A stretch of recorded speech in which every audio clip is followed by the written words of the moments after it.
A paz de Cristo a todos. Vamos aqui a mais um vídeo com a ajuda de Papai do Céu, se assim ele quiser nos ajudar. Vamos aqui mais uma vez falar acerca de um assunto polêmico, né? As ofertas.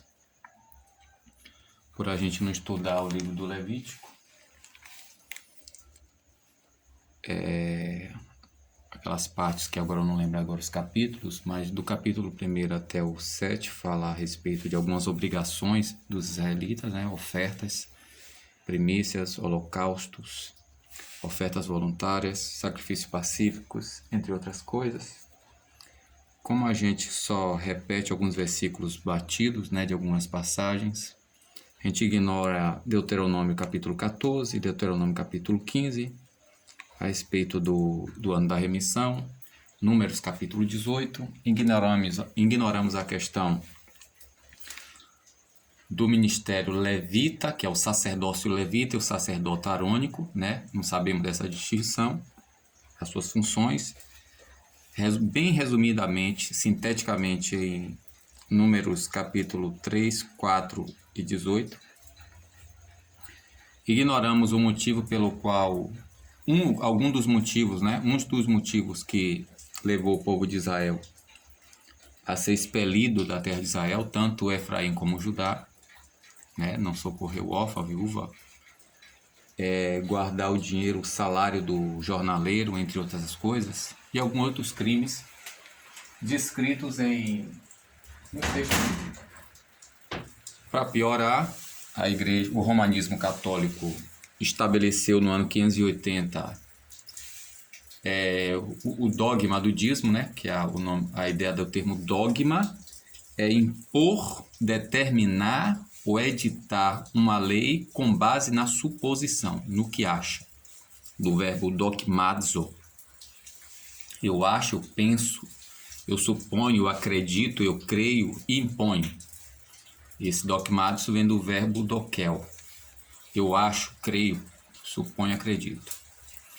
Aí as pessoas usam descontextualizado Mateus 23, 23 e Hebreus capítulo 7 para dizer que ele está dizendo que tem que dar o dízimo. Sendo que o dízimo existe desde o tempo remoto. Tanto é que Hebreus fala ali na questão do dízimo, cita a questão do dízimo em Hebreus 7, para dizer que quem paga dízimo é inferior a quem recebe, porque o dízimo é um imposto. É um imposto. E outra coisa que as pessoas ignoram é que do que Abraão deu dízimo, que foi o despojo de quando ele foi lá resgatar Ló, ele não quis nada. Tanto é que é só ler o texto lá, que diz que Abraão levantou a mão para o céu e disse para que o rei de Sodoma não diga que ele me enriqueceu. Então ele não quis nada. Mas mesmo assim, como era direito de Melquisedeque, que é quem chama de Melquisedeque, ele pagou o tributo devido. Como a gente não estuda a história da coisa, o porquê surgiu o dízimo? O que era esse tal desse dízimo? A ideia ali está lá escrito, é só ler o Hebreus 7 que está dizendo lá que, por assim dizer, até Levi, que recebia dízimo, porque foi imposto pela lei, aí você vai estudar por que Levi recebia dízimo, que em princípio era para que todo Israel fosse uma nação sacerdotal, mas está lá em Êxodo 33, se eu não estiver enganado, no capítulo 33, eu não lembro agora o versículo, que diz que Arão desnudou Israel, expôs Israel, levou Israel à vergonha, porque da tribo de Levi só Arão pecou, que deixou-se levar pelo povo e fez o bezerro de ouro. Da tribo de Levi só Arão pecou. E a partir daí Deus separou toda a tribo de Levi para si. Está lá em Números capítulo 3 e 4. Depois leia. O problema é que a gente não lê Bíblia. Leia textualmente o livro de Êxodo e Números e Levítico. Você vai entender muita coisa. Como a gente se preocupa mais em estudar só os dogmas da denominação, estudar o partido religioso e não estudar a Bíblia para extrair da Bíblia a ideia bíblica, para saber se a gente está seguindo o que é autêntico ou não, a gente estuda o partidarismo. E em vez de a gente se encher da palavra, se enche de ideologia, de dogma denominacional. Então a questão lá em Hebreus está falando da superioridade daquele que foi feito sacerdote à semelhança do Filho de Deus. Não é o sacerdócio de Cristo, não foi Cristo que foi feito à semelhança de Melquisedeque. Até isso a gente ignora. Foi Melquisedeque que foi feito à imagem do Filho de Deus. Portanto, ele é superior a Abraão, a Levi, que pagou o dízimo, mesmo recebendo o dízimo dos demais israelitas. Ora, quase 6 minutos de explicação. E a Arão, esse sacerdócio arônico que é superior a Levi, que pagou o dízimo por meio de Abraão, esse sacerdócio, ele é substituível, porque está lá escrito em Hebreus 7, ele era apenas uma figura do que havia de vir, que oferecia sacrifício, que nunca saciava a lei. Está lá em Hebreus 10. Você precisa ler Hebreus do capítulo 6 até o capítulo 10. Como eu disse, a gente não lê. E lá em Mateus 23, que o templo ainda estava de pé, quando o escritor Hebreus escreveu a carta aos Hebreus, por isso que fala do jeito que fala, os capítulo 8, capítulo 9, capítulo 10, a respeito do... porque o sacerdócio ainda estava ativo naquela época. Então, o dízimo do hortelã e do entro que os fariseus davam de forma hipócrita, porque eles não tinham compaixão, entregava lá no templo, gente. Não era Jesus. Jesus nunca recebeu, nem os apóstolos, porque isso é um crime em Israel. Só Levi tinha esse direito. Até o sacerdote arônico só recebia o dízimo do dízimo como primícia, porque todo mundo tinha que dar primícia. Então, o único que estava acima de Levi, porque até os reis de Israel pagavam o dízimo também, depois de tirar a primícia. Então, só Arão e os seus filhos que estavam acima dos levitas. Os demais, todo o povo tinha que pagar esse imposto aos levitas, que era o 10%, e antes de tirar os 10% os dízimos, tinha que primeiro tirar a primícia. Então, vamos aqui, depois de 7 minutos e 42 minutos, entrar aqui em 2 Coríntios, capítulo 8, só para você ver algumas coisas aqui que as pessoas não porque ainda usa Malaquia descontextualizadamente, para dizer que é lá, porque esquece que a lei, gente, é relativa às coisas desta vida, à terra de Israel. Está lá escrito em Gálatas 4. Não tem que você vai fazer porque Deus vai abrir a porta do céu, porque está escrito lá em Malaquias. Mas o que é que Paulo fala aqui a respeito de oferta? Que se você estudar o contexto histórico, está lá em Atos 11, quando Ágabo profetiza a fome que havia de vir sobre Jerusalém. Aqui é só ler o texto. Aqui não está falando de dízimo, está falando de oferta. E aqui tem alguns requisitos. Como deve ser feita a oferta. Entendeu? Então, declaramos ou tornando conhecido, pois a vós, irmãos, a graça de Deus, a qual tem sido dada entre as igrejas, que a pessoa pensa que igrejas aqui está falando de denominação, entre o povo, né, da Macedônia, porque em muita prova de tribulação, a abundância da graça deles e, segundo a profunda pobreza deles, superabundou para a riqueza da... Aqui está traduzido como generosidade. Essa palavra aqui, raplotetos indica algo que é de um fio só, não é de 2 fios. Ou seja, integridade. Não tem duplo sentido. Você dá algo sem interesse. Aqui está indicando, gente, você fazer algo de forma liberal, sem dissimulação, sem egoísmo e sem interesse particular, porque nós somos incentivados a dar para receber. Se é dar para receber, gente, não é dom, não é dádiva, não é oferta. Por isso que o povo de Israel se deu mal, porque a lei de banalizar a oferta dava como os gregos faziam, como nós fazemos e como os romanos católicos fazem as suas promessas e as suas coisas, né? As suas caridades. Gente, não é com segunda intenção, é com sinceridade, singeleza, honestidade. Aqui indica algo como literalmente solteiro, não dobre, é de um fio único. Não é com propósito indivíduo. Indivíduo.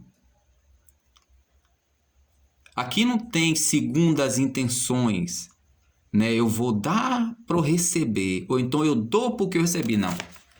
Tem que ser com singeleza, com generosidade, com simplicidade, porque segundo a capacidade, testemunho, e além da capacidade, ou seja, do que pode, aqui está meu outro termo, autoairetoi. Autoairetoi. Aqui é a conjunção da preposição do pronome autos, ou seja, ele mesmo, o próprio, mais o termo hairetos. Hairetos, de onde vem a palavra hairesis, que nós chamamos aqui de heresia. Só que qual é a ideia de heresia que vocês têm? Qual é a ideia? É a ideia deturpada do romanismo. Isso é uma heresia. O que é heresia na sua cabeça? A palavra heresia, gente, indica uma escolha particular, única e completamente individual da pessoa. Tanto é que esse termo rair, eu estou vendo o verbo rairel. Rairel indica um predador que está ali estudando a presa que ele gosta, que ele quer. E ele busca o momento mais propício para pegar aquilo que lhe é desejável e propício. Então, é uma escolha, você ofertar, você dar uma oferta, ainda que seja para socorrer alguém, não pode ser externa, não pode alguém que venha lhe influenciar. Tem que ser completamente individual, própria, tem que ser sua. Autós, ou seja, ele mesmo, o próprio, mas o verbo hairel, eu predo, eu escolho. Ou seja, voluntariamente, de livre acordo, isto é, espontâneo, voluntário e iniciativa própria, sem pedido e sem coação. Quando a gente entende os termos, só de ter esse termo aqui, ó, altairetos, de si próprio escolhido particularmente, individualmente, de si próprio. Tanto é que a ideia da palavra heresia é coisa escolhida egocentricamente. Esse verbo que a gente chama, esse termo que a gente chama de heresia, vem do verbo hairelmai, da voz meia. Aqui, esse verbo aqui que eu estou mostrando a vocês está na voz ativa. Hairel é na voz ativa. A voz média está lá no dicionário Vini, que eu não lembro agora a página, eu posso botar aí no comentário. Hairelmai quer dizer, dependendo do contexto, eu escolho a mim, ou escolho para mim, ou escolho de mim mesmo.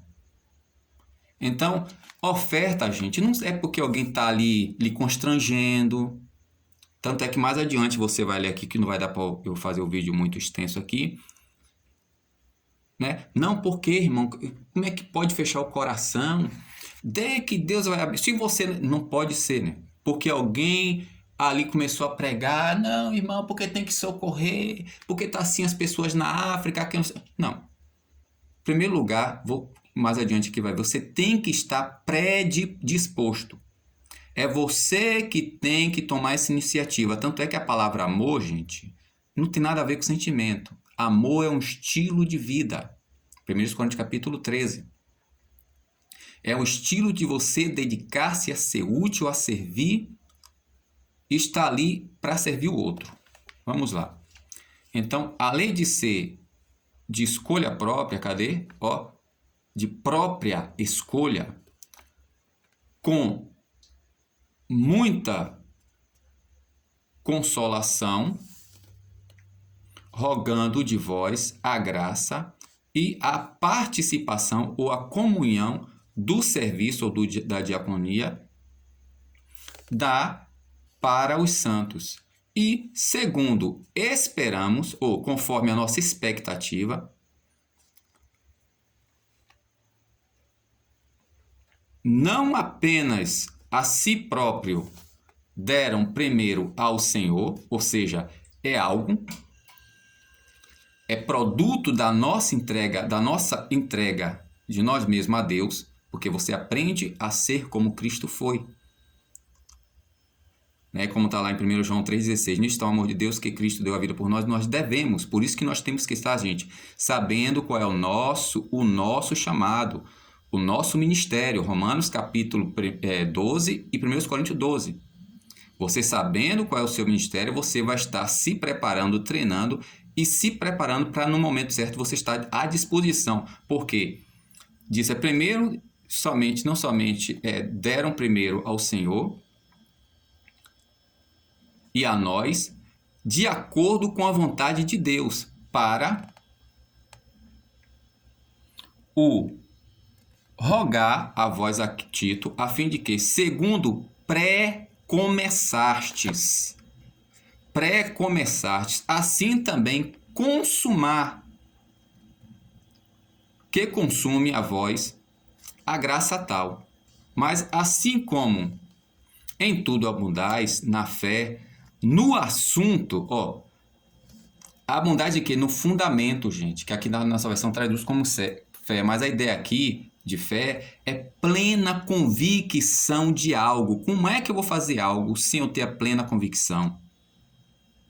Como é que eu sou pedreiro, vou dar um orçamento a respeito de um serviço, ou então aceito um preço que alguém me dá, sem chegar lá ver como é o serviço, o tempo que vai dar o serviço, como é que vai realizar aquilo, que tipo de serviço é?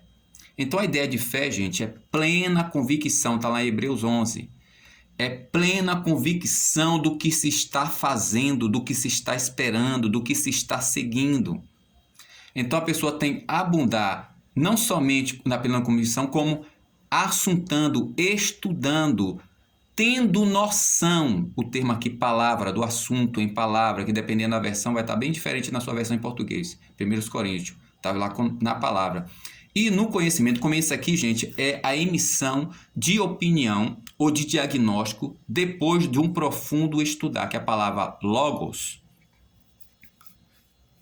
né? E do verbo lego, não é somente dizer, é produto do raciocínio. Você, antes de você responder, você precisa ter fé, ou seja, ter segurança, ter plena convicção do que você vai responder. Se você não sabe, você não dá opinião.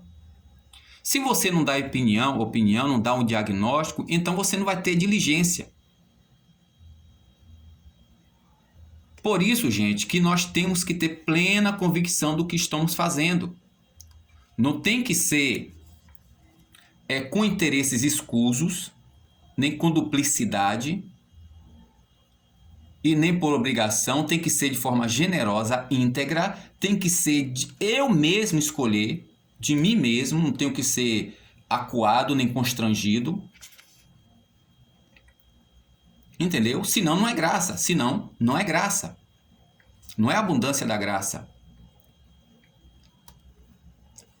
Então também não vai participar, não vai ter comunhão, nem serviço. Vai ser algo imposto, como fazem com a gente hoje. Por isso, e tem que ser pré-organizado. Mas para ser pré-organizado, eu tenho que ter fé, ou seja, eu tenho que ter plena convicção da coisa. Para eu ter plena convicção, eu tenho que estudar o assunto para conhecer. Porque como é que está na versão em português esse versículo 7? Vamos dar uma olhada? Aqui, vou botar nessa versão aqui, não sei como é que está na sua Bíblia. Aqui está. Versículo, olha, assim como abundais em tudo, em fé, em palavra, em ciência e em todo zelo. Qual o significado disso aqui na versão em português? O que é fé? Em palavra? Que palavra? Qual a ideia que você tem de palavra aqui? Aí você tem que ir para o grego e para o hebraico, geralmente, dependendo do texto, se for um texto. Por quê? Para você entender a semântica da coisa, a conotação da coisa. Se isso aqui está usado como implicação, como denotação, e a gente ignora isso.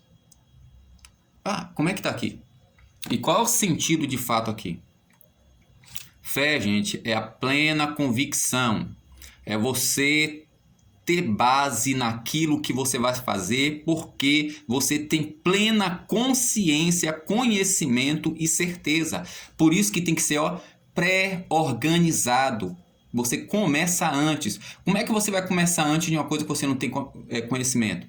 Como é que você vai conhecer um trabalho que você não sentou, não calculou, né? Não calculou o negócio, não fez ali a base e não fez o exame, para aí você ter certeza do que vai fazer, como vai fazer e se vai fazer ou não. Como o próprio Senhor Jesus Cristo diz, quem é que o rei que está vindo, um exército contra ele, se ele não vai ver se ele vai com 5 mil, com 10 mil, ou se não é melhor fazer paz, um concerto de paz, ou quem é que vai começar a construir alguma coisa, não vai calcular para depois não começar e parar alguém, começou o trabalho, não faz. A gente é desorganizado, gente, a gente não tem nenhuma noção da coisa. Então, quando você tem plena convicção do que você está fazendo, porque você assuntou a coisa, examinando para emitir uma opinião, a diligência, o que é que vai acontecer? E no proveniente nosso, no vosso amor, no vosso serviço, a fim de que também em tal a graça seja abundante. Senão, gente, a gente vai acabar atrapalhando. Aí Paulo disse aqui, não conforme ordem como mandamento eu digo, mas por causa dos outros, da diligência. Que diligência é essa? A do vosso amor genuíno comprovado. Gente, tem que ser genuíno. O que é genuíno aqui no grego? Gnésio. Gnésion, de onde vem o termo genésio, que quer dizer de nascimento, natural. O seu serviço, a sua oferta não tem que ser filho dos outros, não, gente, adotado dos outros. Tem que ser um filho natural seu, tem que ser uma ação natural sua. Tanto é que aqui mais adiante repete de novo o termo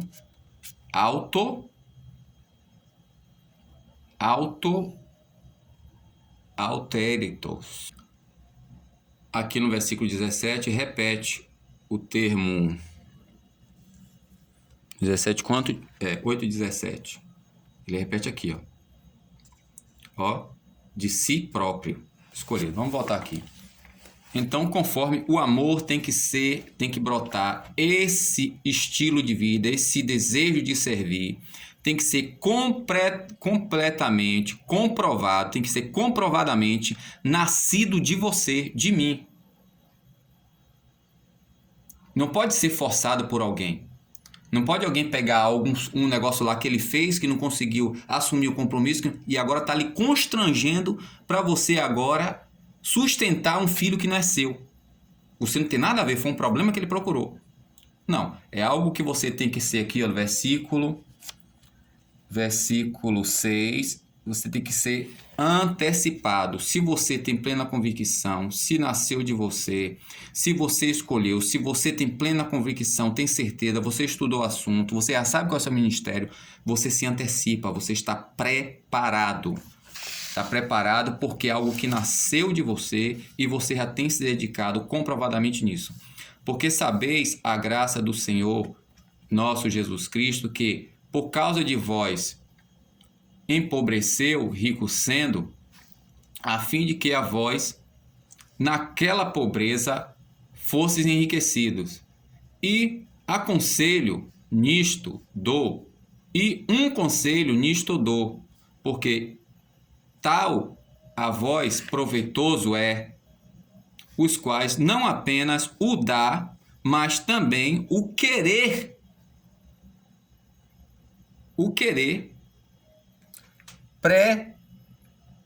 previamente. Então, não é somente dar, gente, tem que algo que nasce. Você não tem que dar porque você é forçado. Você tem que querer, aí Paulo aqui, previamente, desde o ano passado. É uma coisa, gente, preparada e organizada. Se a gente estudasse um pouquinho a cultura hebraica a respeito do dízimo, da oferta, que até hoje nas sinagogas eles têm eu estava vendo um vídeo da Aline, eu acho que é Israel com a Aline e acerca do dízimo, bota Israel com a Aline e o Rabino Roche. Ali, ele não explica o que é o dízimo desde a origem, como é que é, mas olha o que é que eles fazem ali. Para as pessoas que porventura necessitarem. Então tem que ser, gente, predisposição, conhecimento de causa, tem que ser voluntariamente de você próprio, e você já tem que estar administrando isso, já não porque alguém falou, mas porque se alguém precisar, você já está ali, ó, com aquilo ali, porque você já tem isso no coração, de você produzir não somente para você, mas ser generoso, porque assim como você um dia pode precisar, tem alguém que está precisando. Vamos voltar aqui para o texto. Né? Não apenas o fazer, como também querer previamente desde o ano passado. E agora, o fazer, completai, assim como a prontidão do querer, assim também o executar dentro do que possui. Dê o seu tudo. Não, gente, dentro do que você possui. Porque a prontidão pré-estabelecida de acordo com o que tem é aceitável, não de acordo com o que não tem. Tem que ser, gente, pré-fundamentada, pré-estabelecida essa prontidão. Você tem que ter já isso no seu coração. Ó, eu só vou gastar tanto por cento do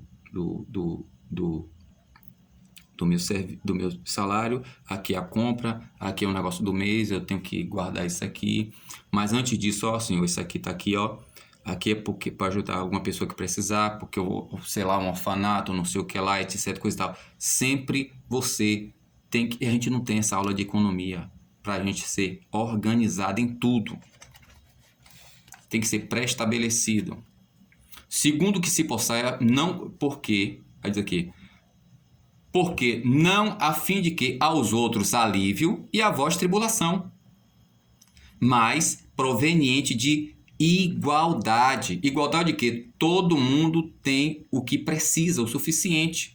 Tanto é que se você estudar no capítulo 3 e capítulo 4 de Número, você vai ver lá que Caate, Gerson e Merani, cada um recebeu os instrumentos necessários para exercer o seu ministério, e durante a vida recebeu o suficiente não somente para exercer o seu ministério, como também para alimentar sua família. Não é ter de mais nem de menos. O próprio contexto diz aqui, ó. O próprio contexto diz. Então, para que haja igualdade, agora, no tempo, o vossa abundância para aqueles, e falta, a fim de que também aqueles abundantes se tornem para a vossa falta, como se torne igualdade. Conforme está escrito, o que muito não sobrou e o que pouco não faltou. Então, graças a Deus, o qual dá o mesmo cuidado por causa de vós no coração de Tito, porque aqui já entra em outro assunto. Então, gente, reveja esse vídeo quando você puder. Leia na sua versão e preste atenção, gente. Nós precisamos parar de fazer as coisas de qualquer jeito e parar de ser impulsionado pelo que os outros falam, pelo constrangimento. Não pode ser de forma constrangida. Tem que nascer do seu coração, mas você tem que ter convicção. A palavra aqui, fé, que na nossa versão bota completamente diferente a ideia do que no contexto. Você tem que ter plena convicção, porque a palavra logos, o verbo aqui o termo aqui é logo, que aqui está como o locativo de logos, palavra, assunto, de acordo com o contexto. Só você tem ideia do que significa a palavra logos. Aqui é só uma síntese do significado do termo logos. Só uma síntese. Aí você tem que pegar um dicionário para você pegar e ver a profundidade, o que significa a palavra logos de acordo com seu contexto, sua função sintática e a semântica no texto. Assim como a palavra fé. Aqui a palavra pistes, né? Pistes. Que bota como crença, mas crença tem outro sentido. Ó. Entendeu? Então, por isso que a gente tem que se aprofundar mais no texto. Então, a oferta, gente, tem que ser uma coisa de si próprio, tem que ser uma coisa organizada, preparada, preparada. Só que para isso você precisa ter plena convicção da coisa, para até mesmo você não estar dando, alimentando estelionatários e desvios. Entendeu? Então, eu aconselho também que vocês estudem Efésios 4, 1 Coríntios capítulo 12 e aos Romanos capítulo 12, a respeito dos ministérios, que na nossa cabeça só fala de pastor, evangelista, professor, presbítero, etc. Diácono, e a gente não sabe nem o significado dessas coisas. Existem vários tipos de ministério. Talvez eu coloque aqui no comentário o que eu falo até mais ou menos assim, de forma bem rápida, a respeito dos ministérios existentes, no capítulo 12, que pra gente não é ministério, mas cura é ministério, falar em línguas, quando falo línguas, são línguas diferentes, não é falar no Espírito, como diz em 1 Coríntios 14, Atos 10, 44 a 46 e Atos 19. É falar em outras línguas, como está lá em Atos 2. Interpretação de língua é ministério, discernimento de espírito é ministério, cura é ministério, entendeu? Socorro é ministério, entre outras coisas, que eu não vou cuidar, que aqui é a respeito de oferta. Amém? Que você possa, assim, fazer bom proveito desse vídeo e se assuntar mais do assunto. Que Deus abençoe.